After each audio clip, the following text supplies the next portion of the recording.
le BIM, finalement, il n'y a pas de définition universelle, pas de manière unique, homogène de se l'approprier, de le comprendre et de le mettre en pratique, surtout. On va maintenant s'intéresser quand même à quelque chose qui est central dans le BIM. C'est un peu au cœur du réacteur, hein, pour ne pas faire de mauvais jeu de mots avec nos sujets précédents. Il s'agit de la donnée qui est souvent, comme dans toute transformation digitale, au cœur, voire même le carburant du BIM. Hein. Transformation digitale, la data, la donnée, même combat. Donc, ce qui va nous intéresser dans cette table ronde maintenant, et dans les échanges avec nos intervenants, c'est de nous poser ces questions-là en synthèse. Quels sont les enjeux de l'utilisation de la data? Quelles sont les conditions de réussite à la fois du stockage, du partage, parce que le BIM c'est une démarche collaborative. Aussi, on se posera la question importante qu'on ne s'est pas encore posée sur les précédentes étapes du Rex BIM Tour, de la sécurisation de ces données. On parle de systèmes plus ouverts, on parle de systèmes collaboratifs, et aussi de la pérennité, la conservation, et on va aussi se poser la question de la propriété intellectuelle. Parce que cette donnée, à partir du moment où elle est co-élaborée, co-construite, évolutive, eh bien, à qui elle appartient? À quel stade du projet? Donc ça, ce sont des questions que tout à chacun qui intervient dans le BIM, bureau d'études, maître d'ouvrage, maître d'œuvre, artisan, entreprise d'AMO, etc., seront amenés demain à se poser et devront intégrer à leur réflexion, y compris les maîtres d'ouvrage. Pour répondre à ces questions, je vous remercie d'accueillir, comme il se doit, Jacques Auberti, qui est président de Sicoval, communauté d'agglomération du sud-est toulousain. Merci de me rejoindre. Merci de l'accueillir, s'il vous plaît. Bienvenue. Bienvenue chez vous, hein, j'ai envie de dire. Hein. Je vous remercie également d'accueillir à nouveau Julien Mercier, non pas en tant que vice-président de Sinov pour le coup, mais en tant que dirigeant d'Impact, parce que Julien Mercier, c'est un expert dans son activité au quotidien du BIM Management. On va en parler. Merci de l'accueillir à nouveau. Je vais appeler également à nous rejoindre Alain Pisson, qui est BIM Manager chez Airbus France, une autre TPE locale. Hein, on aime bien faire intervenir les toutes petites entreprises, c'est toujours intéressant. Bonjour et bienvenue. Bonjour. Tout en restant modeste, évidemment. Merci de l'accueillir. Pierre Mas, qui est plombier chauffagiste, et aussi membre assez actif au sein de la CAPEB, la Chambre des artisans et des petites entreprises du bâtiment. Merci de l'accueillir également. Donc la CAPEB Haute-Garonne, hein, mais aussi à l'échelle nationale, je pense. Bienvenue Pierre Mas. Brice Baudry, qui est responsable commercial chez SMA BTP. Merci de l'accueillir. On va parler sécurisation, notamment garantie, n'est-ce pas? Et enfin, maître Hubert Létinier, qui fait partie de la Chambre des notaires de Toulouse, avec lequel nous allons notamment aborder la question de la propriété des données. Alors, table, je l'anticipe, bien masculine, vous me direz, hein, voilà, à mon grand regret pour la raison uniquement de représentativité, mais voilà, le fait est que les profils qu'on a trouvés pour répondre à toutes ces questions, bon, c'est vous, on est ravis de vous avoir. Et donc pour commencer, Julien Mercier, en tant qu'expert du BIM Management, la donnée au cœur du processus BIM, pourquoi c'est important au travers de cette table ronde de se poser à la fois les questions de son stockage, de son partage, mais aussi de tout ce que ça engendre en matière de responsabilité, de garantie et de propriété? Disons que la question, honnêtement, c'est pas simple d'y répondre. Allez, il y en a plusieurs dans la même. On a discuté, c'est pas simple du tout. Aujourd'hui, on a pu voir des maquettes numériques, des échanges de maquettes numériques, donc notamment avec le dernier projet avec Ariane. À un moment, il a été évoqué aussi le poids des données. C'est un sujet qui est très important. Effectivement, le processus BIM peut apporter de nombreux avantages et certaines contraintes, comme on l'a déjà vu, mais ce sont des choses nouvelles qui arrivent. Auparavant, notamment, les actants sur un projet travaillaient avec des plans AutoCAD, des plans PDF, aller sur le chantier, etc. On avait une collaboration, on va dire, plutôt humaine, c'est-à-dire des échanges humains. Et le BIM doit le conserver, c'est très important, ça a été dit. Mais aujourd'hui, quand on parle de collaboration, on collabore beaucoup au travers de données informatiques, digitales, qui sont déposées la plupart du temps sur des plateformes. Et donc, ces problèmes aujourd'hui n'ont pas été vraiment anticipés. C'est-à-dire qu'il arrive des projets où le maître d'ouvrage se dit « Ok, vous mettez mon patrimoine à disposition d'une équipe de maîtrise d'œuvre, donc toutes ces informations. Par exemple, on travaille avec un aéroport, on a un cas vraiment critique, et il dit, mais concrètement, comment vous me garantissez que ces données-là, elles ne vont pas partir dans l'espace? Pour refaire le... Je n'ai pas fait exprès. On va faire une battle. Comment elles vont pas être piratées? Comment elles vont pas être prises à tout un chacun? Sachant que typiquement, n'importe quelle entreprise peut avoir accès à ces informations. Donc un plombier, un électricien, et avoir accès à des plans, par exemple, de zones de sécurité, si je prends le cas d'un aéroport. Après, il y a la problématique de stockage, comme vous le disiez, où effectivement, on se retrouve avec des informations et des données gigantesques. Auparavant, on avait des DOE qui finissaient au fond d'une cave, donc on savait les enterrer. Mais aujourd'hui, des datas, il faut les mettre dans des serveurs. Qui a accès? Donc il y a toute la problématique d'accès à l'information, les droits. Donc ça, c'est souvent très mal géré sur les projets. Qui a droit à quelle information? Qui a le droit de lire l'information? Qui a le droit de modifier l'information? Donc là, on parle de la responsabilité. C'est-à-dire concrètement, j'ai accès à la maquette d'un collègue. Si je la modifie et qu'il n'y a aucune trace et que le projet part en vrille pour X ou Y raison, j'ai déplacé une réservation, ça a été évoqué tout à l'heure, par mégarde, et que le projet est mal fait, à qui incombe la responsabilité? On a parlé aussi du BIM manager. Quelle est aujourd'hui sa responsabilité légale? Parce que beaucoup de responsabilités, hein. Il centralise beaucoup de choses, mais du coup... Et aujourd'hui, il n'est pas considéré comme en étant un acteur au sens de la loi Spinetta, c'est-à-dire que concrètement, il n'a pas de décennale, donc je vois nous, des fois on nous pose la question, mais effectivement, quelle est votre responsabilité? Et honnêtement, on ne sait pas trop répondre. C'est pour ça que je dis que la question n'est pas simple, parce que tous ces sujets-là n'ont pas été du tout abordés. Il y a eu un rapport quand même de Xavier Piquant, pour ceux qui connaissent, qui avait été créé en 2016 de mémoire. Donc vous voyez, toutes ces questions sur les droits, la responsabilité, le piratage, secret professionnel, etc.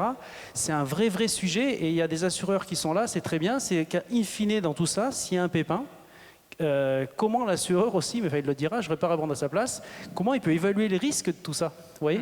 Donc, plein de choses qui sont positives, mais derrière, il y a plein de choses aussi auxquelles il faut bien penser en amont, parce que globalement, les enjeux sont quand même assez terribles. Et donc, c'est tout l'objet de la table ronde. Donc, j'espère que tout le monde pourra apporter sa pierre à l'édifice. Merci pour avoir installé le décor, entre guillemets, et posé les différents enjeux. J'ai envie de commencer par vous, Jacques Auberti. Donc vous êtes donc président de Sicoval, donc communauté de communes d'agglomération du sud-est toulousain, grand maître d'ouvrage. Comment sont abordés, alors peut-être pas tout de suite en arrivant sur la question de la sécurité, protection, partage des données, etc., mais comment est abordé dans un premier temps le numérique au travers de votre territoire? Et ensuite, en transition, est-ce que ces questions-là de la récolte, le partage, l'ouverture ou la sécurisation des données font partie déjà de vos réflexions, et comment? Alors encore une fois, 5 questions dans une, hein. C'est comme ça que je fonctionne. Bien, bonjour à toutes et à tous. Alors effectivement, le territoire du Sicoval, sud-est toulousain, a un petit peu dans son ADN ce qui relève effectivement des nouvelles technologies, du numérique, de l'Internet des objets. Et donc, c'est préoccupé de longue date de la question de la modélisation aussi des usages. Et assez récemment, alors ça remonte bien évidemment à il y a quelques années, de la question aussi du BIM. Comment travailler de façon beaucoup plus interactive sur la conception des ouvrages, avec, et je tiens à le signaler aussi, un aspect immatériel qu'il convient de prendre en considération dans cette démarche-là. Comment aussi imaginer la réutilisabilité des données, là où effectivement on a un investissement initial et que l'on souhaite ensuite le valoriser, quitte, pourquoi pas, comme le feraient certains, en tirer une certaine valeur. Donc le Sicoval s'est très tôt préoccupé de cette question-là, en ayant aussi sur son territoire tous les outils pour le faire. Y compris en matière de stockage, en matière aussi de normalisation des usages, en matière de sécurité. Nous travaillons avec des partenaires locaux qui sont connus sur la place publique. Et qui plus est, nous travaillons aussi sur ce qu'on appelle l'inclusion numérique ou la médiation numérique, permettant à tout un chacun de progresser dans l'usage des données au travers du numérique, ce qui est très important dans le sujet du BIM, au-delà des questions d'interopérabilité qui ont été évoquées. Comment faire en sorte que tous les acteurs qui gravitent autour de la question de la conception, de la réalisation et de l'utilisation d'un bâtiment public, tous ces acteurs puissent effectivement collaborer avec un système d'information commun, avec des valeurs communes, et dans le cadre, bien évidemment, de ce qui est assez classique pour les collectivités, dans le cadre d'une propriété donc du maître d'ouvrage, même si on sait qu'en matière d'ouvrage, il y a sur l'immatériel quelques aspects à considérer. Des premiers éléments de réponse sur tous ces pourquoi, comment, finalement, comment vous prenez aujourd'hui ce sujet en tant que maître d'ouvrage pour être à la fois exemplaire et accompagner les acteurs vers le BIM et en tout cas la transition numérique globalement? Alors, on l'envisage globalement, d'abord. Ça c'est très important. C'est-à-dire que les collectivités ont eu sans doute une certaine inertie à s'y mettre. Donc, il fallait d'abord se doter des outils, former les agents des collectivités qui, à un moment, accompagnent les élus dans la conception des projets. Et en même temps, bien évidemment, travailler avec les fédérations, que ce soit du bâtiment, la chambre, les consulaires, chambre des métiers, pour voir dans quelle mesure tous les acteurs autour de la sphère publique étaient à même de pouvoir relever ce défi. Ça, c'est un premier élément qui est fondamental. Et c'est un travail, je dirais, permanent sur un territoire, faire en sorte que toutes les entreprises, les artisans puissent ne pas être des laissés pour compte du numérique et donc avoir des dispositions qui leur donnent tous les atouts pour collaborer. C'est une étape importante, encore faut-il relever le défi du retour sur investissement. Voilà. Donc démontrer effectivement le bien fondé de la démarche, donc ça c'est très général, et ensuite passer, j'allais dire, à l'aspect plus micro.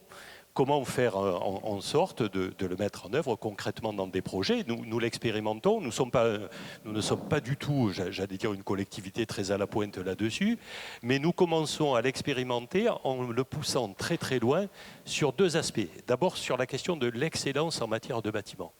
Nous réalisons par exemple actuellement un bâtiment qui accueillera 300 enfants, qui est un centre de loisirs, et nous avons poussé très loin la question de la conception de ce bâtiment en matière de transition énergétique, puisque c'est un bâtiment qui est à la fois énergie positive et bas carbone. Le BIM nous permet à un moment de tester en permanence cette capacité à pousser la collectivité dans ses retranchements pour atteindre ce niveau d'excellence. Et puis nous commençons à travailler à un niveau qui est un peu plus global. C'est-à-dire on peut parler de bâtiments, mais on peut parler de quartiers. Pourquoi pas la modélisation de certains quartiers avec ce qu'on appelle la ville intelligente, et peut-être imaginer des programmes de rénovation urbaine qui permettront de mettre en œuvre ce type d'outils à des niveaux beaucoup plus globaux. Alors je vais passer directement, on reviendra vers vous tout à l'heure pour parler justement de comment vous réagissez ou vous anticipez par exemple des situations de cyberattaque ou autres de ce genre-là, parce que c'est bien de ça dont on parle. On est dans le concret, on est vraiment dans la donnée, c'est quand même une denrée, c'est quelque chose qui peut être attaqué, qui peut mettre en branle l'ensemble du programme qui en dépend finalement. Pour faire un grand écart tout de suite, je vais m'adresser à Pierre Mas. Pierre Mas, parce que là je m'adresse directement donc, à l'entreprise d'exécution qui intervient aussi dans la phase dans la phase exécution au départ, mais aussi, j'ai envie de dire, et surtout pour un maître d'ouvrage, très régulièrement ensuite, en intervention, en exploitation, maintenance. Comment vous, alors artisan du bâtiment, aujourd'hui, quelle est votre vision déjà un peu du BIM? Est-ce que la donnée telle qu'elle est partagée ou pas, vous, est-ce que vous l'utilisez? Est-ce que vous intervenez sur du BIM? Et surtout, pour vous, quels sont les enjeux en matière de partage, stockage des données, dans un premier temps? Bonjour. Alors c'est très très très vaste comme sujet, il y a énormément à dire, donc je vais essayer d'être très court. En fait, je voudrais dire en préalable quand même que 95% des chantiers sont dans la rénovation et réalisés par les artisans du bâtiment. Tous les chantiers ne sont pas l'Opéra Bastille ou les précédents débats qu'on a vus. Donc, et souvent, nous, les artisans, 80% des entreprises ont moins de 10 salariés. Donc, on n'est pas 8 heures par jour derrière nos bureaux, on n'a pas des techniciens de bureau d'études. Mais il n'empêche que on a vu l'enjeu du BIM, c'est un changement de paradigme, il faut être extrêmement attentif pour ne pas se faire larguer, hein, comme on dit, et il faut... donc il faut se former, il faut être vraiment à la veille. Alors,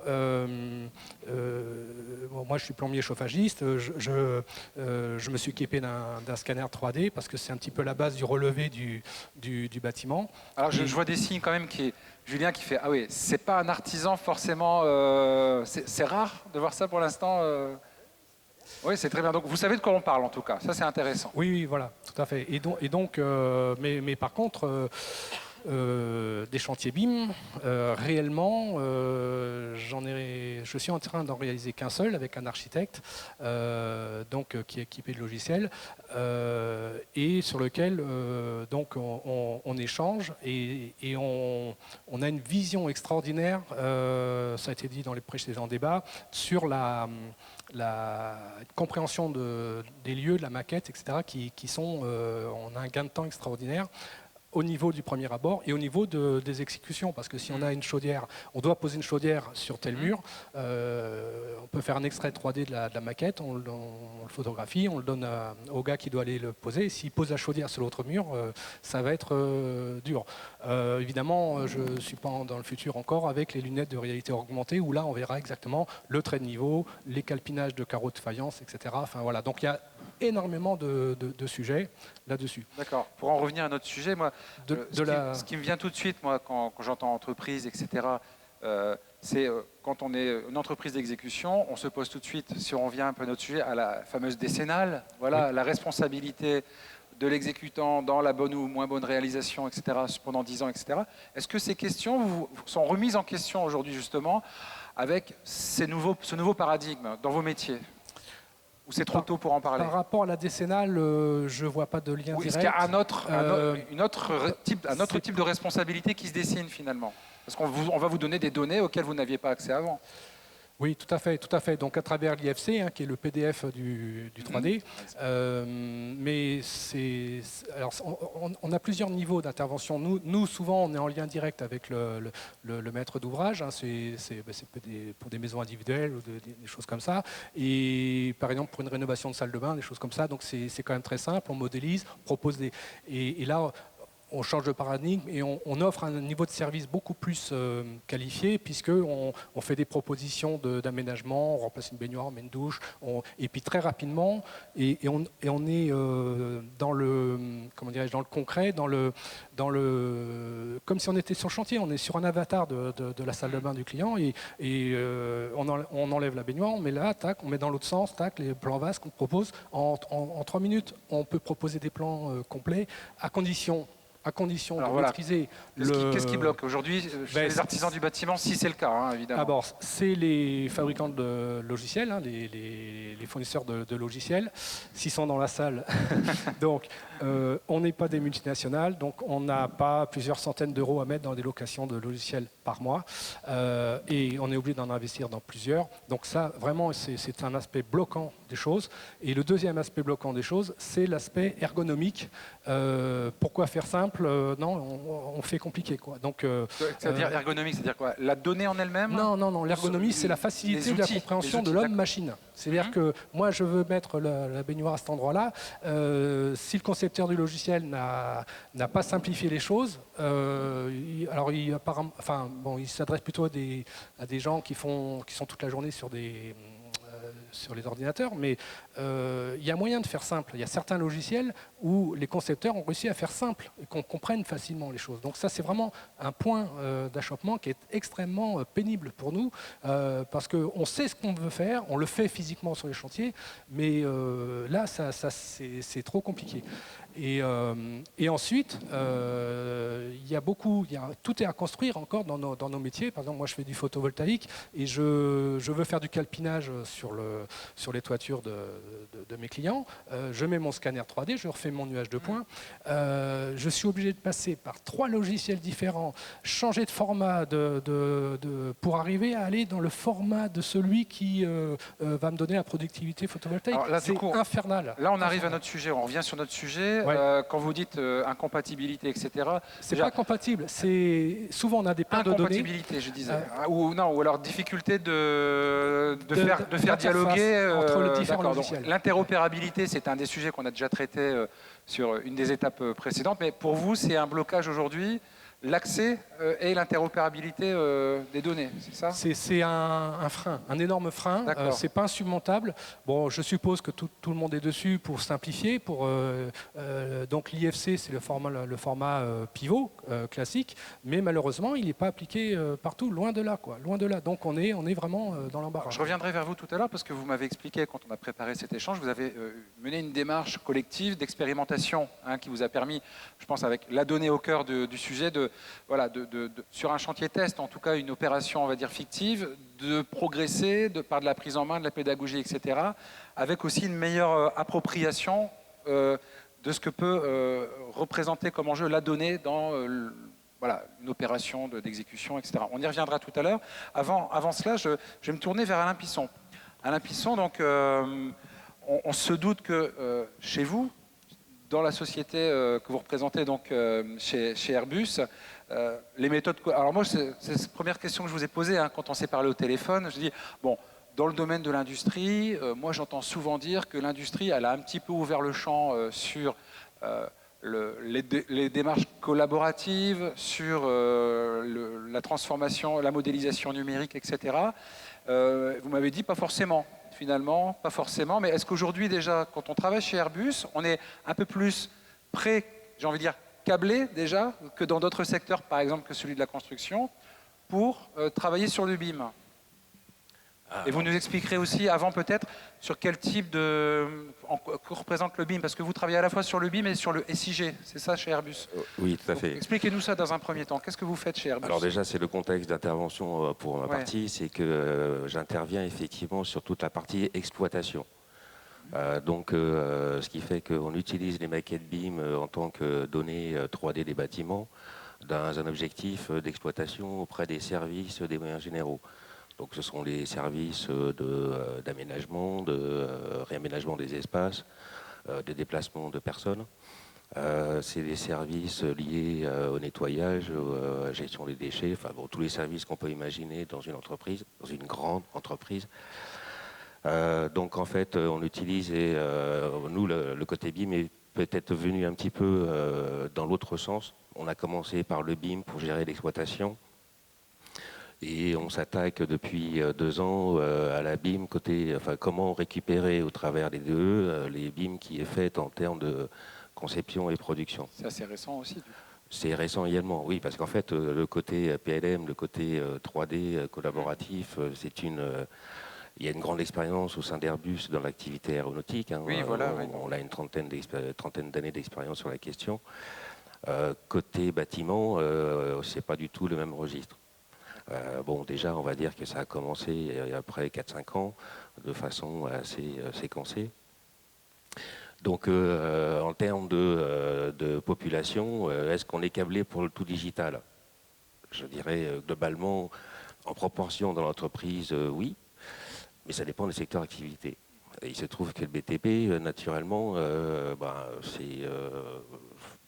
moi j'arrive un petit peu récemment dans cette entité-là, puisque ça fait 2 ans que j'y suis. C'est pas forcément une profession dans laquelle on énumère énormément de geeks. Il y a quand même une tradition, et par expérience, sur des métiers relativement dits traditionnels. Aujourd'hui, on est encore quand même aussi, déjà, quand on fait une déclaration, de quelle qu'elle soit, au niveau de l'administration, on part toujours avec nos boîtes de liasses papier, en fait. Parce que quelque part, les entreprises ont besoin de données numériques parce que ça participe à cette transformation. On n'a pas forcément toujours les bonnes corrélations avec les services administratifs. Alors, je me permets, dans votre secteur d'activité, qui est hyper sensible, on suppose hyper exposé à des potentiels attaques, etc. En plus, vous gérez un patrimoine éclaté dans le monde. D'accord?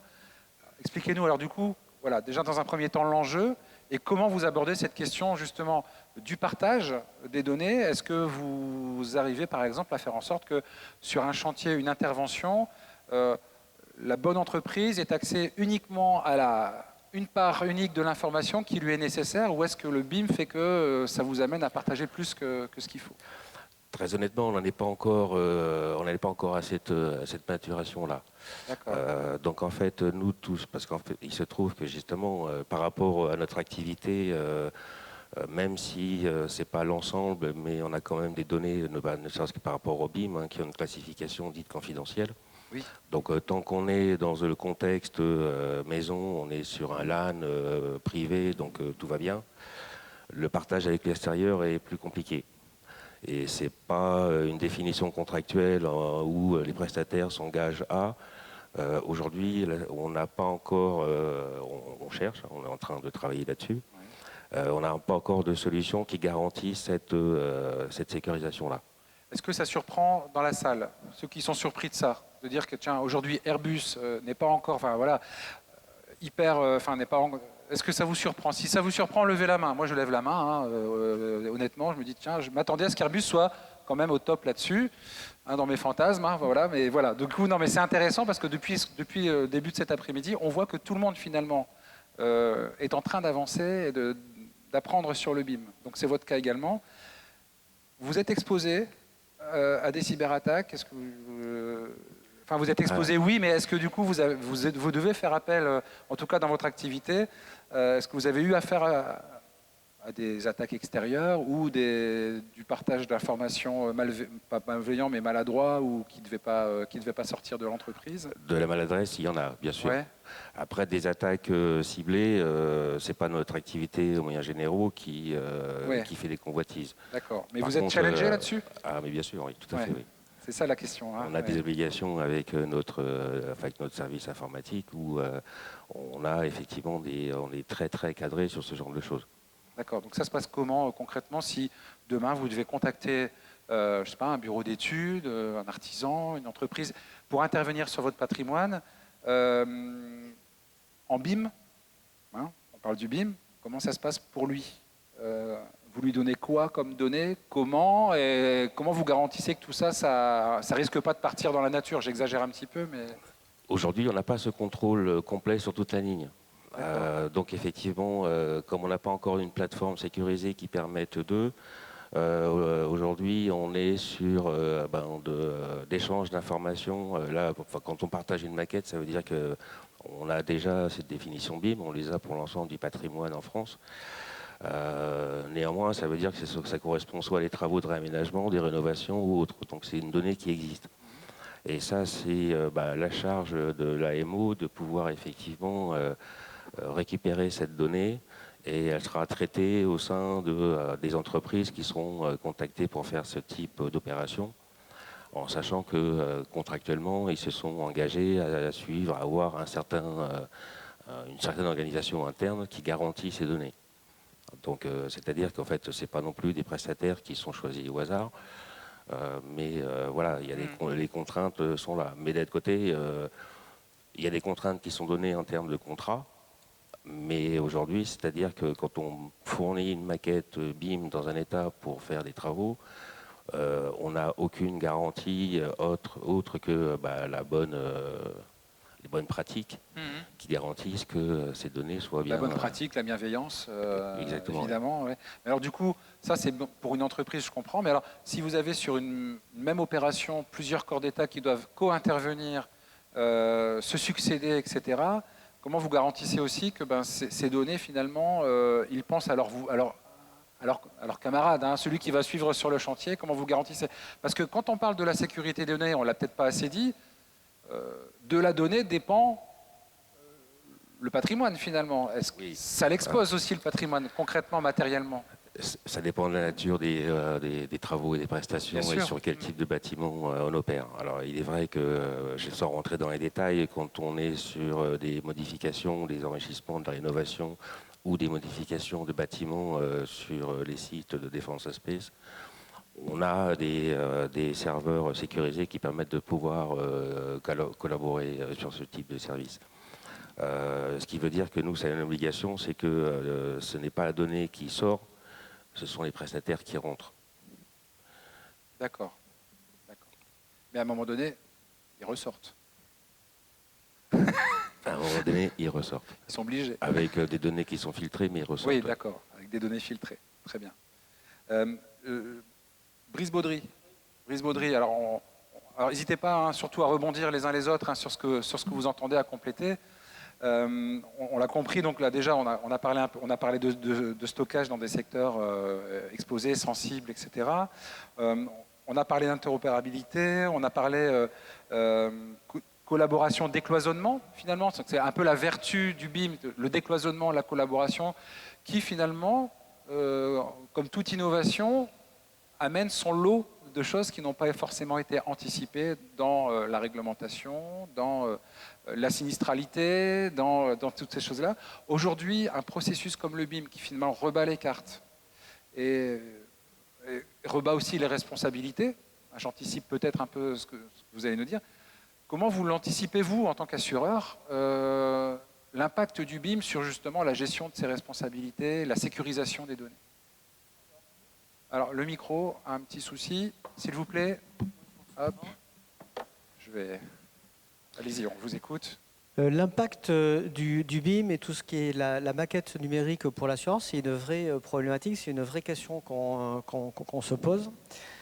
En préambule, ce que je voulais dire, c'est que le croisement des fichiers, le data qu'on échange ou que vous échangez, ça peut générer des erreurs dans la maquette numérique avec beaucoup d'imperfections. Bien près du menton, s'il vous plaît. Quelque chose qui est sûr, c'est que les échanges de données qui sont fiabilisés vont générer des constructions de meilleure qualité. Donc si la construction est de meilleure qualité, normalement on devrait avoir moins de sinistres en bout de course et toute la chaîne de valeur devrait s'y retrouver.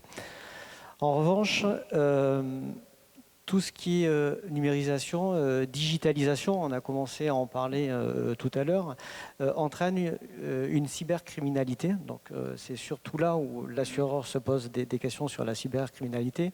Je reprenais mes notes et les chiffres sont quand même assez impressionnants. Il y a 970 millions de personnes qui ont été victimes de cybercriminalité en 2017, ou même tous individuellement, on peut être attaqué sur nos boîtes mail privées ou professionnelles. Plus de 44% des entreprises du BTP ont subi une attaque. Et pour 14% d'entre elles, ça a généré un coût financier de plus de 51 000 euros. Et on parle plutôt des entreprises de petite et moyenne taille, hein, petite de 9 à et 49 moyenne taille. salariés. Hein, oui, plus, entre voilà, 0 et 49 salariés. Ouais, quand même. Et si on regarde que nous, SMA BTP, on a un système informatique et on doit avoir une attaque par semaine. Donc on est protégé, tout ça, il faut travailler. Donc le BIM, la digitalisation, les données numériques, la montée en compétences du BIM, il faut vraiment se poser effectivement des questions. Alors, c'est quoi les conséquences de la cybercriminalité sur les entreprises? Parce que c'est ça la vraie question. Donc on peut, à quoi on s'expose finalement? Et on peut s'exposer. Donc il peut y avoir des dysfonctionnements, on peut avoir des vols de données, on peut avoir des détériorations des systèmes informatiques, on peut avoir aussi du sabotage, des suppressions de données, ou du rançonnage ou de la cyber-extorsion. Alors ça peut peut-être faire sourire du monde la cyber-extorsion, mais moi j'ai pas une semaine dans mes équipes où on n'a pas une entreprise qui nous téléphone pour nous dire je me suis fait cyber-extorquer. Alors en général c'est des petits montants, hein, c'est des montants, des enjeux financiers de 2 000 ou 3 000 euros, mais par contre ça peut avoir des impacts très importants sur... Ça montre que c'est possible en tout cas. C'est possible, c'est possible. Ça existe. Et ça existe, et ça existe. Et on peut avoir aussi une atteinte à la propriété intellectuelle. Alors ça, oui, on en parlera aussi avec Maître Hubert Létigné dans un second temps. Alors, juste, Jacques Auberti, des vols de données, ça vous arrive ou pas? Parce que des données, vous en avez quand même beaucoup. Alors, il n'y a plus de micro, alors je vais vous passer. Il est HS, ok. Bon, bah, vous allez vous passer le relais, hein, on va appeler ça comme ça maintenant. Ça vous est déjà arrivé parce que Alors, vous gérez des données de toute nature. On parle du BIM, mais finalement, centraliser énormément de données. On gère effectivement beaucoup de données. Vous savez que les collectivités sont aujourd'hui dans une dynamique de mettre les données à disposition aussi, Oui. dans le cadre de ce qu'on appelle l'open data. Pour autant, on reste sur, j'allais dire, des principes, presque je dirais des vieux principes, de travail en partageant nos données avec les bureaux d'études et les entreprises qui répondent à nos marchés publics, comme cela se faisait précédemment sur papier, sur plan. On est resté réellement sur ces principes-là qui relèvent de la confiance. Et donc, à ma connaissance, nous avons des attaques, mais à ma connaissance, pour l'instant, pas de vol de données à proprement parler. Alors, sur votre patrimoine, prenons l'exemple. Quelqu'un arrive à voler toutes vos données patrimoniales. Qu'est-ce qui peut se passer avec ça? Et peut-être Julien pourra nous éclairer sur les... Non, mais qu'est-ce qu'on peut faire avec ce type de données finalement J'ai pas forcément la science infuse sur le sujet, mais je sais qu'on a été sollicité une fois par rapport à une problématique de vol de données pour tout ce qui est attaque terroriste. Je sais que le Canada travaille sur le sujet, sur la digitalisation du patrimoine, et en fait, eux, ils voulaient avoir les plans des bâtiments pour intervenir en cas d'attaque terroriste, dans des ERP notamment, donc établissements recevant du public, des écoles, etc. Mais à contrario, quelqu'un qui pourrait avoir ce type de données dans une école, dans un lycée, dans un collège, etc., on peut imaginer que s'il souhaitait intervenir pour faire des choses pas très intéressantes pour tout un chacun, ben voilà, ça peut avoir. C'est une des choses qui nous a été remontée. Voilà. Après, ce qu'ils en font, je ne suis pas spécialiste du sujet, mais je sais que ça, c'est un cas qui a été remonté une fois en discutant avec des maîtres d'ouvrage. Ces questions de sécurisation, de stockage peut-être segmenté, c'est-à-dire, tiens, j'ai besoin de partager des données, mais uniquement avec pour tel type de données, pour tel type d'intervention et uniquement tel type d'intervention, parce que d'après ce qu'on se dit depuis le début d'après-midi, on peut se dire tout le monde a accès à toutes les données tout le temps finalement dans un processus BIM. C'est le cas, c'est pas le cas, et comment c'est intégré ce risque-là en BIM management? Est-ce que c'est anticipé ces questions de risque pour vous accompagner En toute honnêteté, pas trop. Ouais. Parce qu'en fait, globalement, les projets, ça dépend du type de projet. Je parlais des aéroports, on est dans un cas assez spécifique, mais globalement, il faut savoir qu'on a une multiplicité d'acteurs, donc des artisans, etc. Et malheureusement, dans l'idéal, il faudrait mettre en place des processus assez stricts, etc., etc. Et aujourd'hui, les gens ne sont pas prêts. Et donc, du coup, on est dans une période charnière assez complexe, en fait, entre une prise de conscience sur ce qu'on est en train d'évoquer tout de suite et la capacité qu'ont les gens à faire, et aussi l'état de l'art au niveau technique, qui n'est pas aussi si évolué que ça. On parle notamment de la blockchain, ça n'a pas été évoqué, mais c'est un des outils, entre guillemets, qui permet de sécuriser la donnée en la cryptant. Mais la blockchain coûte très cher, en énergie notamment. Donc aujourd'hui, il n'y a pas de solution idéale. Je dirais que le mieux ou le moins pire, je dirais, c'est au moins d'avoir des processus assez clairs. Ça a été évoqué à un moment donné par le BIM manager de BTM, parler des processus, des échanges, qui fait quoi, qui a la responsabilité de quoi, etc. Ça, c'est très très important. C'est vraiment le minimum syndical, je dirais. Mais en toute objectivité, c'est un vrai sujet. C'est d'ailleurs pour ça qu'on a fait une table ronde là-dessus. C'est un vrai sujet sur lequel, pour moi, il n'y a pas vraiment de réponse très très claire à apporter, si ce n'est, à mon avis, d'en avoir conscience et de mettre en œuvre à minima certaines choses pour que ça fonctionne mieux. Jacques Auberti, je vous voyais réagir. Oui, c'est vrai qu'on est beaucoup plus préoccupé aujourd'hui par la question de la donnée personnelle. Et d'ailleurs, nous avons un règlement au niveau européen qui s'est décliné dans le droit français et qui nous mobilise. Mais donc, là, la donnée devient collective, voilà. Finalement. Par contre, sur le BIM précisément, c'est vrai qu'on est beaucoup plus dans la conception de nouveaux bâtiments qu'effectivement dans la modélisation de bâtiments déjà existants. Et là se pose, au-delà de la question évidemment de la relation de l'ensemble des partenaires autour d'un projet qui eux-mêmes, dans la relation de partenariat, doivent avoir des droits, inévitablement. Mais se pose la question effectivement de la valeur ajoutée par cet outil et le risque, et vous avez complètement raison, le risque j'allais dire, dans le cadre d'un piratage, eh bien de la valorisation donc d'un bien commun sans comment dire, finance. Brice Baudry, comment vous valorisez ces risques-là? Et aujourd'hui, qu'est-ce qu'on peut faire? On parlait de la RGPD notamment. Est-ce qu'il y a des bons réflexes déjà Alors si, il y a du une quotidien qu'on si peut... l'RGPD est rentré Ouais. en vigueur en mai de 2018. Bon, après, il ne faut pas trop se faire peur avec la RGPD. Ça a existé avant. Il y a simplement deux notions qu'il faut avoir en tête. On va dire que c'est plus d'actualité, C'est plus et c'est d'actualité. plus suivi aujourd'hui, quoi. Et voilà, c'est plus d'actualité. Il y a deux notions à avoir en tête. C'est surtout que chaque entreprise, chaque maître d'ouvrage doit manager son système informatique et a les responsabilités des données personnelles. Ça, c'est la première notion. Et la deuxième notion, c'est s'il n'est pas en capacité de démontrer qu'il a mis en œuvre les moyens nécessaires pour le faire et qu'il a une attaque ou qu'il se passe quelque chose, il a une responsabilité financière qui n'existait pas avant. Mais par contre, la RGPD, ça a tout le temps existé. Par contre, moi, je pense que le management du risque informatique du BIM, on doit se poser la même question que le management des autres risques, que ce soit du management des ressources humaines, que ce soit du management de la responsabilité décennale, du dommage aux biens, des collaborateurs. Je pense qu'il faut qu'on se pose vraiment les bonnes questions. C'est-à-dire que c'est pas qu'un sujet d'actualité, c'est un vrai risque. Ce matin, j'étais en réunion et on parlait de la réassurance et co-assurance au niveau d'une compagnie d'assurance. Vous voyez, on n'était pas tout à fait dans le cadre de la cybercriminalité ou des cyberattaques. En revanche, on considère que nous, c'est un risque majeur. Et derrière, on met aussi des systèmes de protection en termes de réassurance ou de co-assurance. Donc, et en plus de ça, on ne les maîtrise pas parce que ça peut être des sinistres de pointe.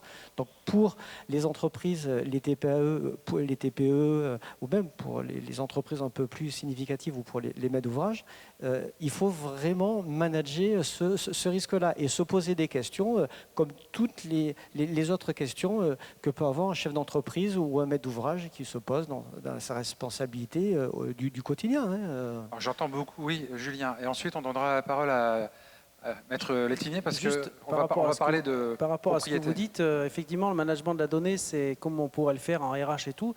Enfin, je fais quand même le distinguo entre les données qui sont dans l'entreprise, qu'on est censé maîtriser, entre guillemets, et les données qui sont sur un projet. Parce que sur un projet, la vraie différence, c'est que tous les acteurs ne se connaissent pas. Enfin, je veux dire, vous faites un projet, l'électricien, il est nouveau, le bureau d'études, il est nouveau, etc. Donc, vous recréez en fait une entreprise pour une période qui va durer 1 an, 2 ans. Et donc là, c'est là où ça devient compliqué, en fait. Et par contre, un point qui a été évoqué, que vous avez dit, qui est important, c'est qu'une des solutions, je dis bien potentielles, je dis bien que je n'ai pas la réponse, c'est qu'effectivement, la donnée, de mon point de vue, à terme, il faudrait qu'elle soit stockée, idéalement, s'il y a vraiment des risques, chez le maître d'ouvrage, chez le client, que les gens puissent effectivement la consulter, mais pas la télécharger. Donc là, on est sur un BIM niveau 3, sans rentrer dans les problèmes techniques, c'est-à-dire qu'on travaille chez le client, mais on ne peut pas télécharger. Oui, donc là, il entre, mais il ne ressort pas avec, voilà, par rapport à ce qu'on disait tout à l'heure. Vous disiez, je rentre, je sors. Oui, oui. Moi, je rentre et je ne ressors pas. Tu ressors, mais sans rien, quoi. Juste, oui, avant que monsieur Létinier réagisse. C'est juste pour rebondir, parce que c'est un témoignage d'expérience. Oui. J'ai fait partie de l'expérimentation ABV au niveau national, au niveau de... Oui. Bon, peu importe. Et justement, on était une trentaine d'entreprises. Le PTNB, l'atelier BIM virtuel du PTNB. Atelier de BIM virtuel. Voilà.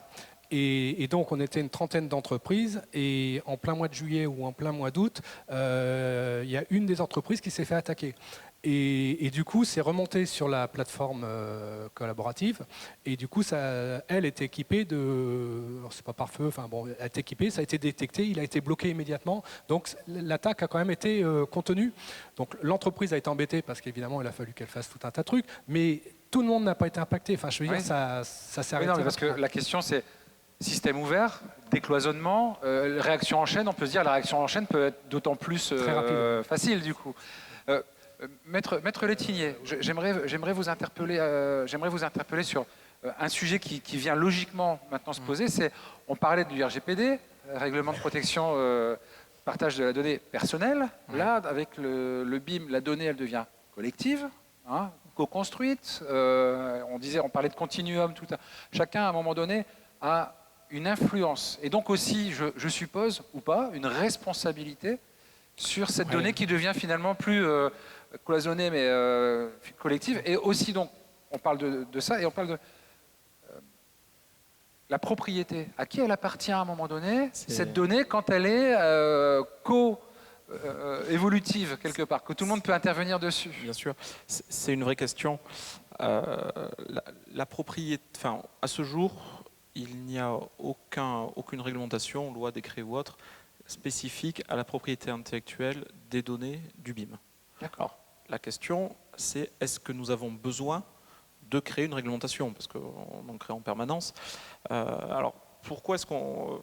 S'il n'y a pas de réglementation spécifique, deux possibilités. Ou bien tout est contractuel, donc on va en parler, ça veut dire que pour chaque projet, il faut se poser la question comment est-ce que nous allons organiser dans ce projet-là le transfert de compétences de propriété et de responsabilité entre les intervenants, ou alors il faut voir est-ce que dans les modèles de loi existants, les modèles législatifs existants, on peut transposer quelque chose.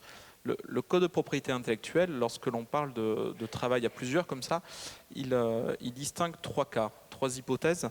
Il y a bien sûr l'œuvre de collaboration. L'œuvre de collaboration, moi, ça ne me paraît pas très opportun en matière de BIM. Pourquoi? Parce que lorsqu'on parle d'œuvre de collaboration, on parle un petit peu d'équivalence à l'indivision en matière de propriété. Ça veut dire que tout le monde est propriétaire de tout, pas forcément de sa partie. Chaque intervenant est propriétaire d'une parcelle du reste.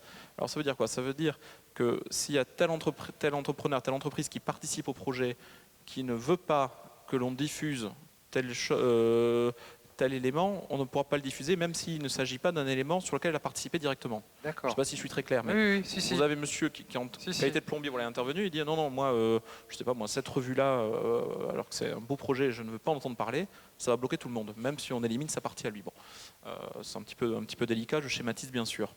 Donc ça peut être contre-productif par rapport aux enjeux de collaboration, de transversalité. Exactement, je pense qu'on est quasiment à l'opposé de la volonté du BIM, puisque la volonté du BIM, une des volontés du BIM, à mon sens, de ce que j'entends depuis tout à l'heure, c'est d'essayer d'avancer à plusieurs et de manière efficace. Il y a ensuite l'œuvre composite. Alors l'œuvre composite, c'est quelque chose que l'on retrouve lorsque l'on travaille par segment, par couche. C'est-à-dire qu'on a un produit à un instant T, un intervenant va venir dessus, et à l'instant T plus 1, on aura une nouvelle couche, ainsi de suite. Alors dans l'œuvre composite, on considère que c'est le dernier intervenant qui a la propriété, la maîtrise de cette œuvre. En matière de BIM, ça ne me paraît pas forcément opportun non plus, si ce n'est dans le temps. C'est-à-dire que, à mon avis, il y a trois étapes, enfin je schématise là aussi, mais dans un projet BIM, il y a trois grandes étapes, je pense. Je ne sais pas si c'est quelque chose qui est connu ou pas, mais moi c'est comme ça que je le vois. Il y a l'étape de production du projet, où tout le monde travaille, on construit l'immeuble, l'ouvrage, etc. Et puis il peut y avoir les améliorations. Et puis, dans la troisième étape, dans le temps, la pérennité. Et 30 ans, 40 ans, 60 ans après, j'en parlerai peut-être après, quelqu'un va vouloir revenir sur le projet, voir qu'est-ce qui est devenu. Donc, peut-être qu'à l'étape intermédiaire, l'œuvre composite peut s'imaginer, je ne sais pas. Et ensuite, il y a l'œuvre collaborative. Alors, l'œuvre collaborative, c'est l'œuvre à laquelle tout le monde participe également. Ça sonne bien pour l'instant, par rapport au BIM. Oui, ça sonne pas mal, hein. Je finis pas par hasard dessus, mais cette offre collaborative, elle a, à mon sens, une grande qualité, c'est que chacun reste dans l'absolu propriétaire de ce qu'il a apporté. Néanmoins, il est très important de comprendre que dans l'offre collaborative, il faut désigner un propriétaire. Donc il faut que contractuellement, les intervenants aient établi dès le début qui sera in fine le propriétaire du projet. Alors est-ce que ça va être le client, entre guillemets, est-ce que ça va être l'architecte, est-ce que ça va être le maître d'œuvre? Bon, c'est quelque chose à voir. L'entreprise qui a désigné le principal BIM manager, ça peut être exactement le BIM manager, un petit peu le pilote. Ça peut être le maître d'ouvrage. Ou le maître d'ouvrage. Je pense que, bien sûr, il n'y a pas de règle absolue. Selon la qualité de l'ouvrage, ce sera telle ou telle personne. Est-ce que cet ouvrage a surtout vocation à être artistique ou autre, etc. Bon, ce sera à voir. Ce par quoi je voudrais terminer donc, en matière de propriété intellectuelle, c'est que finalement, des solutions, il en existe, mais il n'y a rien de figé. Et donc, il est très important de contractualiser les choses. On en est au stade aujourd'hui, dans le BIM, à se poser plutôt la question comment ça doit marcher, etc. La question de quel risque on prend, c'est pas du tout intégré à la réflexion aujourd'hui, si je comprends bien. Du coup, est-ce que dans la manière dont sont rédigés les appels d'offres, les conventions, ces notions-là apparaissent aujourd'hui? Oui, mais alors du coup, ça veut dire que ce risque, il est intégré. Julien? Je laisserai parler quand même le maître d'ouvrage parce Oui. que c'est quand même lui. Mais j'ai juste un cas particulier à donner. Effectivement, les maîtres d'ouvrage le font souvent, mais je laisserai Toulouse répondre. On a un cas particulier, c'est le. Il faut savoir qu'en fait, le processus BIM, pour que vous gagniez en fait en productivité, vous avez ce qu'on appelle vos propres bibliothèques d'objets. Je fais simple, vous êtes architecte, vous avez toutes vos fenêtres qui sont déjà modélisées, toutes vos portes, etc. Ou un cabinet fluide qui va avoir tous ses ventiloconvecteurs, etc. C'est une propriété qu'il a, c'est sa bibliothèque à lui. Et donc, elle va lui permettre de gagner en productivité parce que sur un nouveau projet, il va les mettre en œuvre, etc. très rapidement. Et le problème qu'on rencontre aujourd'hui, c'est que, et notamment, alors il n'y a pas d'architecte, je ne sais pas, mais c'est que souvent les architectes, par exemple, je les cite, mais il y en a d'autres, ils vont donner donc leur maquette en fait aux autres personnes pour travailler ensemble. Et en fait, ils se disent, oui, mais si je donne ma maquette avec tous ces objets, je vais me les faire piquer par mon confrère ou par quelqu'un d'autre. Au même titre qu'un bureau d'études fluides peut dire, ou un plombier va dire, bah, moi je me suis embêté à faire ma bibliothèque, à tout dessiner, à aller charger mes trucs que j'ai récupérés sur un ancien projet, donc je capitalise en fait dans le temps. Et si je donne ça à tout le monde, C'est de la valeur, quoi. C'est de la valeur qu'on partage. Et ça a une vraie valeur. Enfin, moi je le vois, ça a une vraie valeur. Et là, ce problème aujourd'hui, de mon point de vue, il n'est pas vraiment réglé. Il n'est pas réglé et ça reste même un vrai problème de fond parce que certains même vont jusqu'à dire, moi je veux pas, enfin ça les bloque même à faire du BIM parce qu'ils veulent pas, alors c'est tout paradoxe hein, parce qu'ils ont déjà des choses, mais ils ont tous la crainte en fait de se faire piquer leurs objets, etc.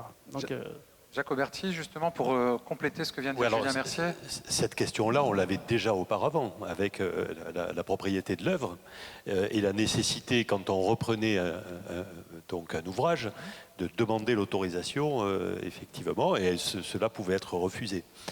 Le BIM permet d'aller encore plus loin, c'est-à-dire qu'il permet à la fois, dans l'imagination de l'architecte, de pousser encore plus loin le projet, et donc pourquoi pas de l'innovation architecturale, tout en étant en permanence sûr que ça sera réalisable d'un point de vue technique, que l'ingénierie sera bien au rendez-vous.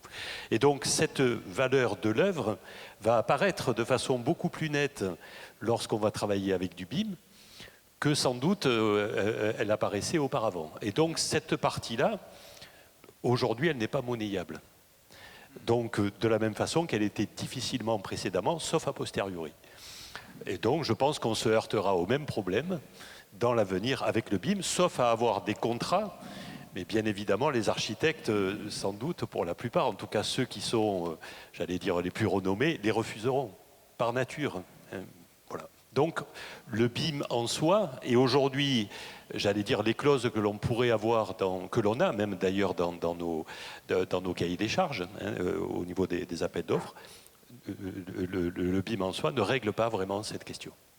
Merci. Je voudrais revenir vers vous, Maître Létignon. Il y a une question qu'on n'a pas abordée, c'est la notion de conservation aussi. Oui. Ces données, parce que évidemment, un ouvrage, s'il doit être exploité, on entendait tout à l'heure 90% des investissements et des moyens sont consacrés plutôt au côté exploitation-maintenance. Pour que ça se soit réalisable, il faut que ces données soient conservables entre guillemets dans le temps, mais toujours disponibles pour les différents intervenants. Comment ça... C'est vrai qu'à mon niveau, c'est un petit peu ce qui m'inquiète. Je m'explique. Je suis notaire à Toulouse, dans une étude qui a participé à beaucoup de programmes immobiliers, de promotion immobilière, surtout dans les années 60-70. Et j'ai une collaboratrice, figurez-vous, dont le tiers du temps, c'est de faire des photocopies de plans. Alors, je ne vous dis pas ça par hasard, parce que le plan d'hier, c'est le TFC, IFC, c'est l'IFC d'aujourd'hui. C'est comme ça. Donc ma question, c'est, moi, je ne sais pas si cette collaboratrice, peut-être qu'elle ne sera plus là, elle, mais dans 40 ans, moi non plus d'ailleurs, mais dans 40 ans, qu'est-ce que je vais faire? Pourquoi? Parce qu'aujourd'hui, vous savez qu'on signe des actes électroniques chez les notaires, alors nous, c'est toujours bien sûr en décalage, aujourd'hui c'est en PDF, mais nous avons des coffres-forts numériques. Moi, demain, il n'y a aucune difficulté technique à ce que lors de la vente d'un bien achevé, voire en état futur d'achèvement, on annexe au contrat un fichier numérique quelconque pour conserver le fichier en l'état. Et ce qui permettrait, 30 ans, 40 ans après, de récupérer ce fichier. Alors la question, c'est qu'est-ce qu'on en fait dans 40 ans de ce fichier? Alors là, je ne suis pas technicien, je conserve des données. Aujourd'hui, dans notre modèle d'acte authentique électronique mis en place avec la chancellerie, nous avons des PDF sur un certain format, et je crois que c'est tous les 5 ans, un truc comme ça, tous les 5 ans, il y a un traitement automatisé pour réactualiser ces documents et les laisser faire en sorte qu'on puisse les lire dans le temps. Donc, je pense que ce qui manque aujourd'hui pour cette pérennité, lorsqu'on parle d'un protocole IFC ou autre, c'est de trouver un protocole commun à tout le monde. Alors, pas forcément, là je ne parle plus du travail collaboratif, parce que nous intervenons une fois que ce travail-là est terminé, j'allais dire. Mais un fichier définitif, une fois que le travail de chacun est figé, qui soit exploitable dans le temps et que l'on puisse facilement adapter. Vous avez aussi un rôle de conseil en amont quand même, aussi dans vos prestations, enfin dans votre activité, ou je me trompe? Est-ce que ce sont des choses que demain vous serez amené à intégrer Oui. dans la réflexion? Oui. Voilà, quelque part, j'ai l'impression que tous, autant mais- que vous êtes aujourd'hui, vous êtes en démarche un peu de dire oui, il va falloir que, quoi. Hein, Non, mais on en est là, hein, je pense. C'est évident, c'est vrai qu'aujourd'hui, moi je n'ai pas trop d'antériorité sur tout ça, mais de ce que vous disiez, Ouais. le BIM, ça a quoi, 4, 5, 6 ans, peut-être 10 ans pour les précurseurs, mais non, c'est très récent, enfin à mon échelle c'est très récent, une fois de plus nous on garde nos actes 100 ans, donc sur les prochaines 100 années à venir, il faut voir ce qu'on va faire. À ce jour, personnellement, on ne m'a pas demandé de conserver des données BIM. Peut-être que des confrères ont dû le faire. Techniquement, une fois de plus, nous pouvons conserver ce que l'on nous remet, mais je suis totalement incapable aujourd'hui d'assurer, comme je le fais pour un PDF, pour un acte authentique électronique classique aujourd'hui, de vous assurer que dans 50 ans, 60 ans, nous pourrons le lire et l'exploiter. Donc lorsque le propriétaire d'un appartement construit en BIM en 2025 me demandera en 2042 le fichier machin truc de son deuxième étage, parce qu'il a un problème de climatiseur, peut-être que je pourrais lui envoyer quelque chose, mais je ne sais pas ce qu'il pourra en faire. Et donc là, il y a une véritable question technique à voir avec vos éditeurs de logiciels et les protocoles ensemble, mais si on veut que le BIM soit également efficace pour l'avenir, dans la pérennité, il faut regarder ces formats-là et cette pérennité dans le temps, pour la lecture au moins. D'accord. Pierre Mas, vous voulez Oui, réagir? je voudrais rebondir parce qu'il se met en place actuellement une réflexion sur le carnet numérique, donc, qui est la suite du BIM, c'est-à-dire la vie du lieu.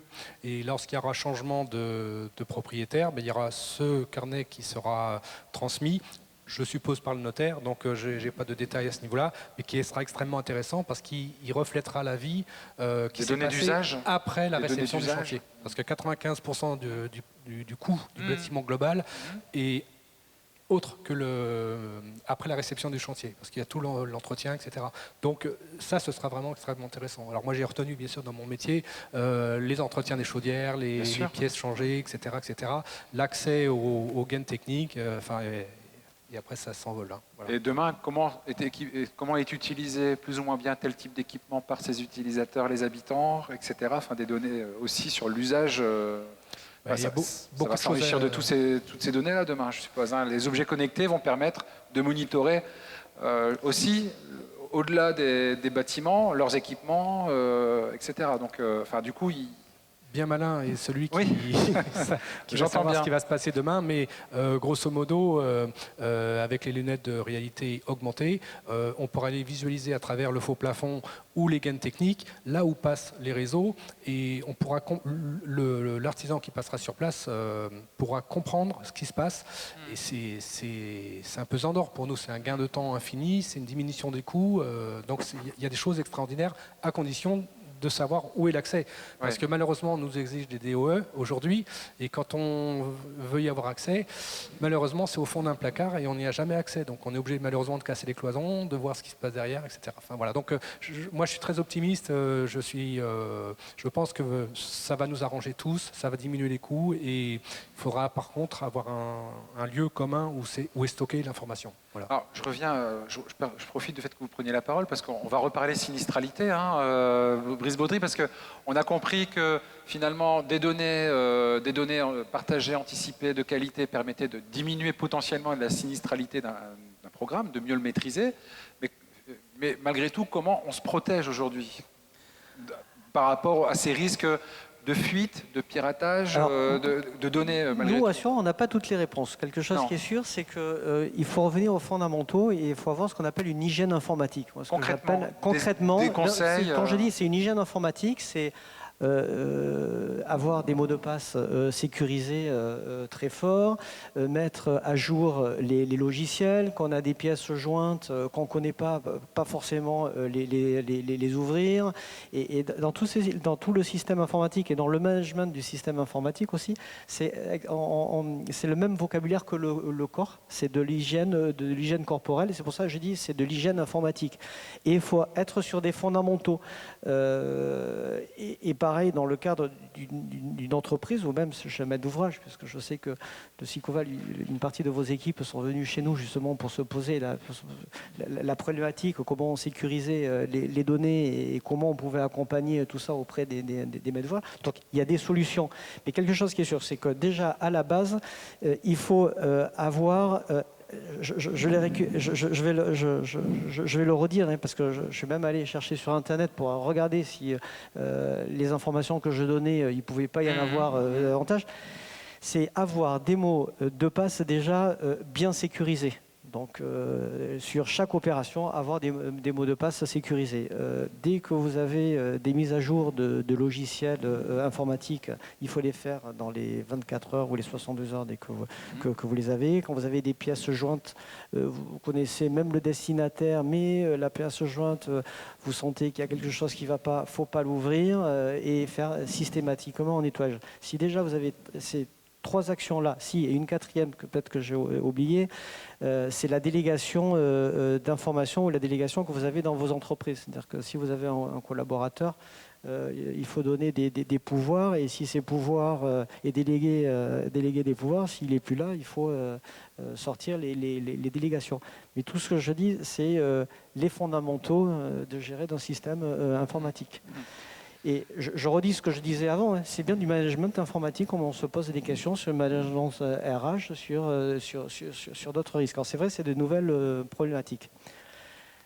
Par contre, il y a des schémas contractuels d'assurance aussi où on peut accompagner les entreprises et les maîtres d'ouvrage. Mais avant de trouver des schémas contractuels d'assurance, il faut déjà faire le diagnostic de ce qu'on a en système informatique, que ce soit dans une collectivité, dans une TPE ou chez un maître d'œuvre ou un maître d'ouvrage. Sur le marché, de façon générale, les assureurs répondent. Il y a 2 types de contrats. Vous avez les contrats pour les entreprises, où en général il y a 3 volets. Vous avez un volet assistance pure, où ce sont des informaticiens qui vont gérer la crise et qui vont trouver des solutions. Vous avez une ligne de responsabilité de dommages, donc c'est les vols, les détériorations de logiciels, de tout ce qui peut arriver, donc on met un montant de garantie. Et puis après, vous avez une ligne en responsabilité civile des tiers. Pareil, avec un montant de garantie. Et en général, les schémas contractuels d'assurance sont tous bâtis de la même manière. Vous avez des contrats qui sont adaptés aux entreprises, donc là, pour la maîtrise d'œuvre. Et par contre, on peut avoir aussi des schémas contractuels d'assurance qui proposent des garanties vraiment propres au maître d'ouvrage. Donc, au BIM, à la maquette BIM. D'accord, avec un petit clin d'œil à Jacoberti, évidemment. Alors, je suis vraiment navré, on va enchaîner tout de suite sur les questions-réponses pour tenir le timing. On aurait pu interpeller nos amis et partenaires éditeurs ici présents, parce que, évidemment, peut-être une prochaine fois, parce que ça les concerne aussi, évidemment. Est-ce qu'il y a des questions dans la salle par rapport au sujet des données? Oui. Hop. Ah, il faut si. Ah non. Non, bah non, c'est pas le bon. Si? Ah si, c'est bon. Bon, bah, c'est bon. Je vais rapprocher un peu. Bonjour. Oui, non, près du menton. C'est bon. C'est très bon, merci. Voilà. Aurélien Taravella, de la société Europolia, qui est une société publique locale d'aménagement de Toulouse Métropole. Nous, on est en train de mettre en place et de réfléchir à la mise en place du CIM. C'est-à-dire qu'on veut travailler en BIM, mais à l'échelle d'un quartier, de la ville. Alors, le CIM, ça veut dire City Information. D'accord, donc c'est plus le building uniquement, mais c'est l'ensemble urbain. D'accord. Et du coup, moi je pose la question de la propriété. Déjà que c'est compliqué, on a bien vu la propriété de la donnée au maître d'ouvrage, mais là on est sur une multitude de maîtres d'ouvrage. C'est-à-dire que nous, on va avoir notre maquette d'aménagement d'un quartier, des espaces publics. Et ce qui nous intéresse, c'est récupérer, par exemple, les façades des bâtiments qui vont être construits sur une ZAC. C'est aussi tous les points d'interconnexion des réseaux. Donc c'est aussi faire rentrer nos concessionnaires dans la démarche. Et alors là, au niveau des données, c'est encore plus complexe. Donc je ne sais pas s'il y a des retours d'expérience déjà ou quelque chose là-dessus. Merci. Qui va se mouiller là pour répondre sur ce champ assez vaste qui est ouvert par la notion de SIM? Alors peut-être le maître d'ouvrage, Jacoberti. Oui, nous avons déjà des approches équivalentes dans les SIG. Bon, manque un petit peu la 3D généralement. On a souvent une vision à plat et puis après on a des surprises. Quand on veut travailler sur de l'élect, quand on tombe sur du gaz, enfin bon, voilà, je ne vous fais pas un dessin, mais voilà, il y a quelquefois des surprises. Mais on est exactement dans cette démarche-là. La question est celle de la valeur des données. Autant sur un ouvrage, qui peut être une œuvre aussi, on peut réellement se poser la question de la valeur des données, autant sur des réseaux, sur la gestion de l'espace public, sur éventuellement la modélisation d'un quartier, et ensuite, dans le cadre d'une rénovation urbaine, la patte de l'urbaniste qui va effectivement modifier cela, on est dans de la propriété publique. Et donc nous, on considère qu'on est plutôt dans de l'open data, c'est-à-dire quelque part un vrai partage, qu'il y a peu de risques quelque part, sauf peut-être évidemment des risques qui pourraient être ceux liés à la sécurité publique, risques d'attentat ou autres, mais peu de risques en matière de propriété de données, en matière de valeur de la donnée, une donnée qui pourrait être monnayable. Ce n'est pas le cas voilà, sur ces projets-là. D'accord. Ah oui, donc on est alors. J'ai l'impression qu'avec le sujet qu'on a mis sur la table aujourd'hui, on soulève beaucoup plus finalement de questions, en tout cas des pistes de travail, finalement des choses à travailler, peut-être aussi des nouvelles activités à créer dans ce domaine bien précis, ou des leviers d'innovation pour les assureurs, pour le notariat, etc. Est-ce qu'il y a d'autres questions, d'autres réactions sur le sujet qui nous réunit cet après-midi? Vous êtes autant en questionnement que finalement nos intervenants qui se disent « Ah ouais, c'est en parlant qu'on se rend compte qu'il y a du chemin encore à parcourir. » Alors peut-être que des événements serviront de jurisprudence, serviront à faire avancer la réflexion là-dessus. Peut-être des accidents, voilà, malheureusement. Ok, bon, en tout cas, je tenais vraiment à vous remercier pour votre disponibilité, votre participation. C'était très intéressant. Et ça laisse supposer qu'on reparlera de ce sujet à l'avenir. Merci beaucoup. Merci beaucoup. Merci de votre participation.